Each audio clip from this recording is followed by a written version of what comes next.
Bueno, el próximo tema que vamos a ver es Projection Pursuit. No sé cómo se traduce precisamente Projection Pursuit, siempre la verdad lo escuché así. Este método es más reciente, fue primeramente introducido por Kruskal y después recién en los 70 se hizo una implementación un poco más, eh, digamos, realista del método por Friedman y por Hoover. Eh, ¿Qué es lo que hace este método? Digamos, la idea del método es, digamos, como igual que lo que habíamos visto hasta ahora, ¿no? En componentes principales o con correlación canónica. Es, tengo un conjunto de una variable que está en dimensión muy alta y lo que busco es proyectar esa variable en un espacio de dimensión menor. Eh, y siempre lo que estamos haciendo, en los dos ejemplos anteriores y en este mismo también, son proyecciones lineales. Es otro cantar, tratar de reducir de modo no lineal. Y espero llegar a contar algo de eso si tenemos suerte. Entonces, pero la motivación es bastante diferente que los dos ejemplos que vimos antes de componentes principales y correlación canónica. O sea, lo que se busca acá es tratar de descubrir proyecciones, pero que sean interesantes en algún sentido, y donde ese sentido se lo mide en general en términos de cuán alejado estás de la gaussianidad. O sea, el hecho es que si uno tiene una variable que es, digamos, tiene un vector que es de p dimensiones, no sé si se acuerdan, uno de los primeros videos yo conté que si uno tenía una variable que era normal multivariada, tenía la propiedad de que en cualquier dirección que uno proyecte esta variable, la proyección, que ahora está en R, ¿no? La proyección de una normal multivariado sigue siendo normal. ¿Sí? Entonces, bueno, Hoover acá en el 85 decía, ¿no? Una proyección es menos interesante cuanto más normal es. Entonces, lo que busca el método es proyectar en direcciones que no sean normales. ¿Está bien? Tratar de encontrar esas direcciones. Obviamente que si mis datos son normales multivariados, va a ser imposible que la encuentre esa dirección, ¿no? Porque en cualquier dirección donde proyecte va a ser normal. Pero entonces, digamos, la idea es buscar esto, es buscar direcciones que tengan alguna propiedad interesante, y lo que en general está enfocado es buscar direcciones que tengan algún tipo de, digamos, de no normalidad. Si la dimensión del vector es muy alta, digamos, es imposible probar exhaustivamente en todas las direcciones posibles, ¿no? Porque las direcciones son infinitas, por más que tenga dimensión 2 es imposible, pero si encima las dimensiones del vector x es muy alta, es algo todavía más difícil de lograr.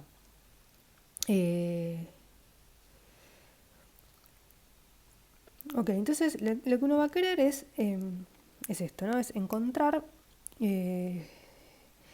algunas pocas direcciones. En general uno busca una, dos, tres dimensiones. No hay muchas cosas implementadas para más de tres direcciones que estén lo más alejado de la gaussianidad posible y que tengan alguna característica interesante. Entonces la pregunta del millón es, y bueno, ¿qué quiere decir una característica interesante y cómo defino esa característica interesante? Y eso se hace a través de un índice, de lo que se llama un índice de proyección. Entonces lo que uno va a buscar son las direcciones que maximizan ese índice. Bueno, esto es lo que le decía antes, ¿no? Que en una distribución normal multivariada todas las direcciones unidimensionales son normales, todas las proyecciones unidimensionales son normales,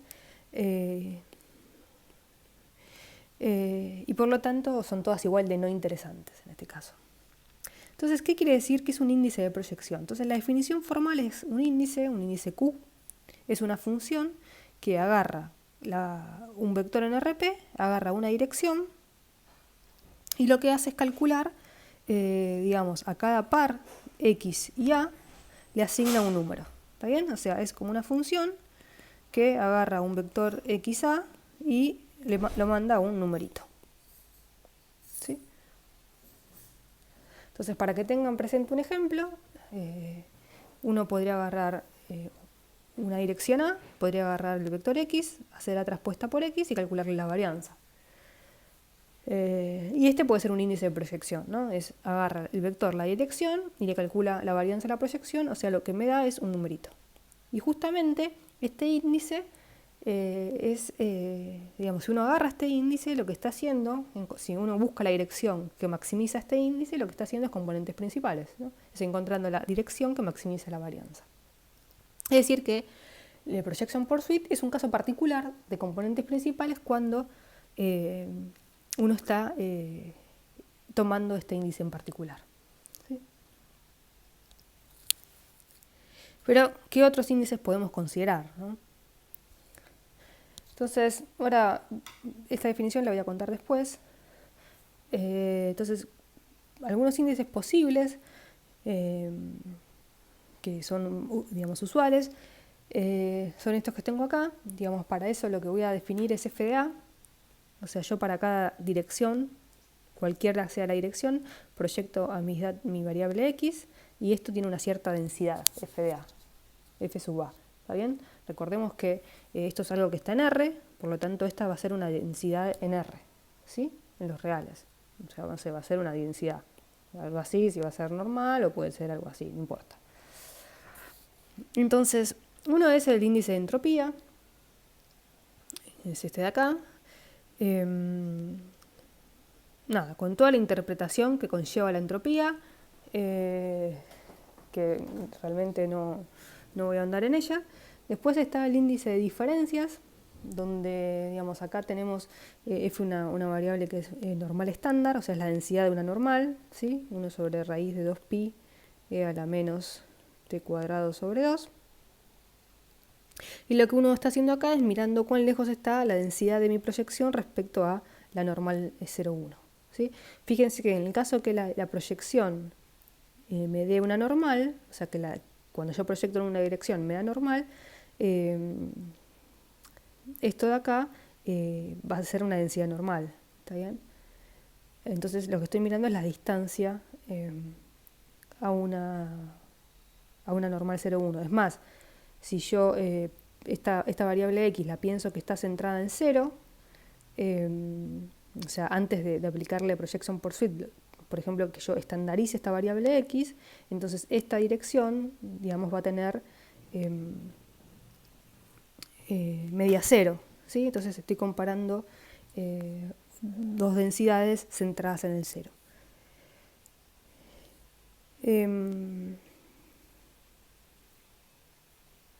Bueno, esta es bastante parecida, digamos, es el índice cociente, que lo que hace es comparar la esperanza del logaritmo de los cocientes de las densidades.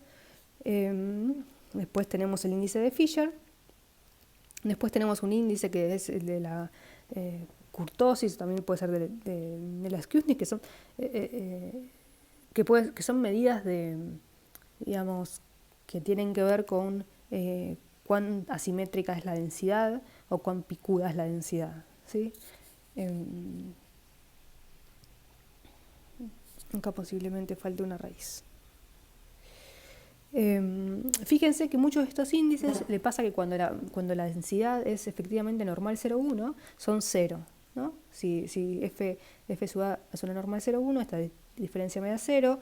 Si f sub a es una normal 0,1, este cociente me da 1, el logaritmo me da 0, con lo cual la esperanza me da 0. Bueno, lo mismo pasaría acá, ¿no? Si f de a es la normal 0,1,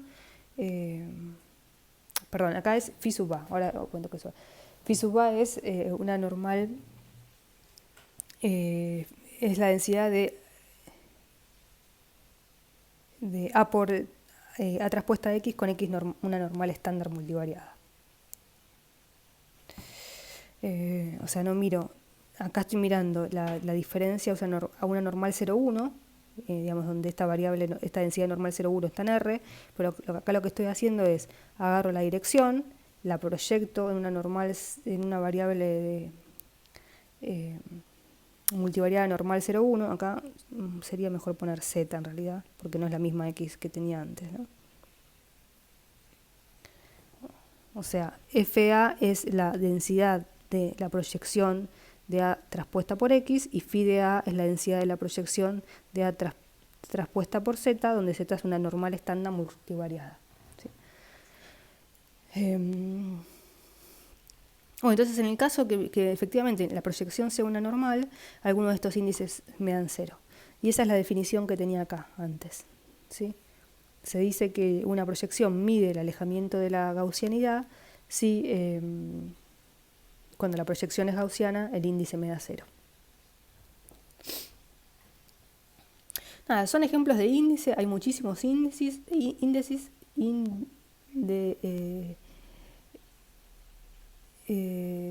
muchísimos índices y uno podría construirse el propio, ¿está bien? Después cuando veamos esto en R, les voy a contar otros ejemplos que también me parecen interesantes y que están buenos. Por ejemplo, el índice de masa o el índice que se llama agujero, en fin, el mismo índice PCA, ¿no? Bueno, ¿cómo hacemos esto en la práctica? O sea, fíjense que en estas propuestas de índices necesito conocer prácticamente en todos la densidad de la proyección por X o la esperanza de la proyección por X o la varianza, que son cosas que uno no tiene. Bueno, entonces lo que tienen que hacer es este método plugin, es estimar de alguna manera, o sea, necesito FDA, no conozco FDA, ¿qué hago? Bueno, lo estimo la densidad. ¿Sí? Y luego, en lugar de tener el índice que tenía antes, lo que voy a tener es un índice estimado. ¿Sí? Y lo que voy a hacer es trabajar con esa estimación de ese índice. ¿Cómo estimo esta densidad? Y bueno, para eso les conté lo del estimador no paramétrico de la densidad. O sea, uno va a tener datos, x1, xn. A estos datos lo que hace es proyectarlos en una dirección. Y ahora estos son datos que están en, no sé, los llamo si quieren Z1, no, Z no sé si es muy apropiado, Z en normales, los llamo I1 y N. Y ahora tengo esta nueva muestra aleatoria, ¿está bien? Que provienen de una densidad de FDA que no tengo, y a partir de esta muestra aleatoria calculo el estimador no paramétrico de la densidad. ¿Sí? Con el núcleo y con una ventana, por ejemplo. O con vecinos más cercanos, o con algún otro método.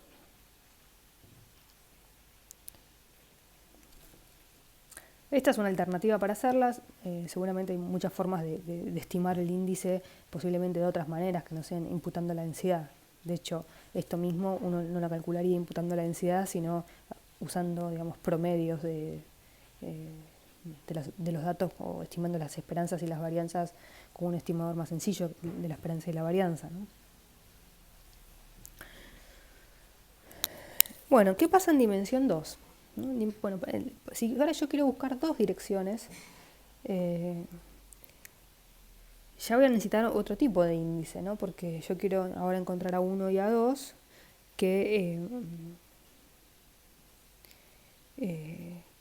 guarden, digamos, algún tipo de descripción interesante de mis datos. Entonces, el índice que yo había definido antes solamente dependía de una dirección. Entonces, bueno, la filosofía es la misma. Lo que uno debería hacer ahora es, en lugar, digamos, de lo que tenía antes, es definir un nuevo índice que dependa de mi vector y dependa de dos direcciones. Entonces, un ejemplo de eso sería calcular la covarianza entre las proyecciones. ¿Sí? Agarro X, proyecto en una dirección, proyecto en la otra dirección y ese va a ser un índice, ¿está bien? Porque esto está en R. Fíjense que esto no es lo mismo que correlación canónica, porque acá tengo la X y acá también tengo la X, ¿no? Correlación canónica antes uno tenía X e Y. ¿Sí? Entonces no es lo mismo. Otro índice posible es quedarme con la densidad, digamos ahora del vector, A1 traspuesta por X y A2 traspuesta por X. Esto es un vector aleatorio que tiene una cierta densidad, que la llamo f de A1 a 2. ¿Sí? Que es esta de acá. Y entonces, a partir de esta función de densidad, uno se puede construir, digamos, un índice. Y entonces uno lo que va a buscar son las direcciones A1 y A2 que maximicen estos índices ahora, digamos, indexados en dos variables. Otro modo de buscar dos direcciones sería la siguiente. Primero encontrar la dirección más rara, está bien, con el índice que uno fija, y después, de algún modo, remover el efecto remover, digamos, la estructura que tiene esa dirección de mi vector y buscar una segunda dirección. Esto va más con el espíritu de componentes principales, ¿no? De ir buscando de a uno y después la siguiente ortogonal a la anterior y así. Y como que el cuentito es más bonito. La forma de hacerlo es un poco más técnica. La tengo acá explicada, pero básicamente lo que uno está haciendo es lo siguiente. O sea, uno elige la primera dirección, A1. ¿Está bien? Con un índice que es univariado. O sea, maximiza un índice que es univariado. No sé, por ejemplo, pensemos en la varianza de A traspuesta por X. Maximizo ese índice. Entonces ahora encontré A1. Y ahora calculo la proyección, A1 traspuesta por X. ¿Sí? Entonces esto tiene una cierta densidad que la llamo F1. Entonces lo que el método intenta hacer es del vector X que tenía originalmente, ¿sí? Es tratar de remover lo que aporta esta proyección. Eso es lo que está aplicado acá, ¿sí? Se hace una transformación que lo que hace es llevar a esta proyección a algo que tenga densidad normal y de alguna manera trata de transformar mi variable original X en una nueva variable X estrellita, donde ahora ya no tenga el efecto de A1 traspuesta por X, sino que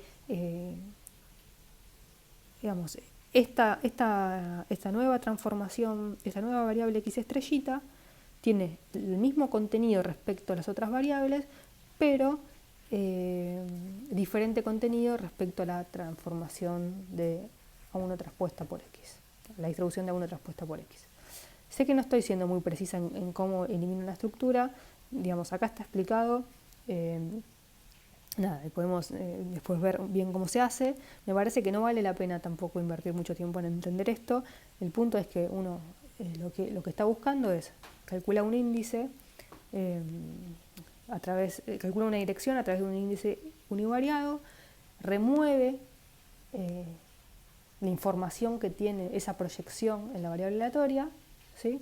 Calculando esta X estrellita de alguna manera, y ahora tengo otra vez la posibilidad de buscar otra dirección, ¿sí? A2 a través de un índice univariado, ¿sí? Entonces ahora uno encuentra 2, ya había encontrado a 1, encuentra 2 y tiene la otra dirección. Entonces, ¿qué es lo que gano uno haciendo esto y no con un índice, digamos, definido de esta manera? Es que acá estoy minimizando en RP, ¿sí? Porque a uno estoy maximizando en RP, digamos, A está en RP, en un índice univariado. En cambio, si yo estoy buscando dos direcciones, tendría que maximizar en R a la 2P.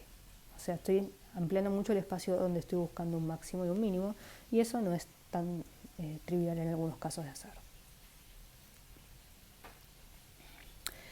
De hecho, uno de los problemas que tiene el método de proyección por suite es cómo encontrar esos máximos. O sea, encontrar el óptimo de los índices no es un problema sencillo y hay bastante técnica invertida en obtener algoritmos que sean eficientes, ¿no? ¿Por qué? Porque uno podría caer en máximos locales, digamos, y no llegar a tener el óptimo global del problema. De hecho, después ya vamos a ver cuando corramos esto en R, pero digamos, hay muchos algoritmos que dependen de algún input aleatorio para obtener la maximización. Entonces depende en qué computadora lo corro o depende cómo lo corra, la solución no siempre me da la misma, ¿sí? Entonces, nada, cuando uno quiere encontrar dos dimensiones, capaz que sea más eficiente esto de hacerlo en 2 pasos con un índice de dimensión 1.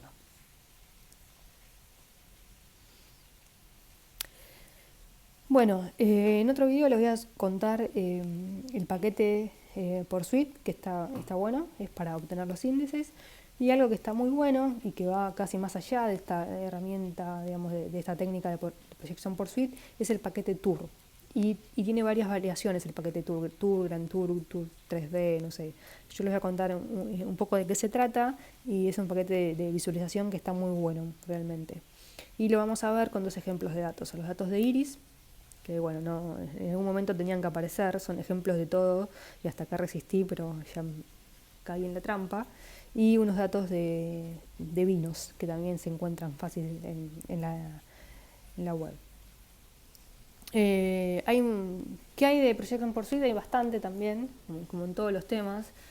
Son temas que ya tienen varios años, con lo cual hay mucho hecho. Hay 2 cosas fundamentalmente que requieren un poco más de atención, si a uno le gustó el tema, es cómo hacer Projection por Suite enfocado a regresión y cómo hacer esto enfocado a clasificación, ¿sí? O sea, qué índices debería tomar si yo quiero pensar el problema de clasificación o el problema de regresión en el contexto de Projection por Suite, ¿sí? Le subo entonces las cosas, los videitos también con las librerías y con los ejemplos.